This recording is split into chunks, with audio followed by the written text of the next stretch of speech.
equals does your device need fixing? We offer a free diagnosis. We pick up and deliver right to your door, no calls or travel needed. We send you a quote before repairing, and only go ahead if you approve it. Easy, transparent, and professional. Link in description.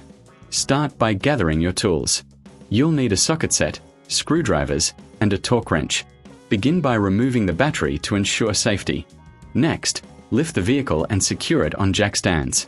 Remove the under tray to access the clutch assembly. Take out the bolts securing the clutch cover. Remember to keep track of the screws. A magnetic tray works wonders. Once the cover is off, inspect the clutch plate for wear. Clean the area thoroughly to remove any debris. Now, replace the old clutch with the new one, ensuring it's aligned correctly. Tighten the bolts to the manufacturer's specifications. Next, locate the temperature sensor. Disconnect the old sensor and clean the mounting area. Install the new sensor and connect the wiring.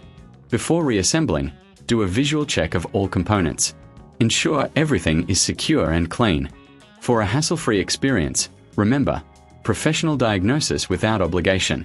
Enjoy pickup and delivery at your home. No calls, no travel, just a quote before repair. Finally, reattach the under tray and lower the vehicle. Your clutch and sensor are now ready for action. Does your device need fixing? We offer a free diagnosis. We pick up and deliver right to your door, no calls or travel needed. We send you a quote before repairing, and only go ahead if you approve it. Easy, transparent, and professional. Link in description.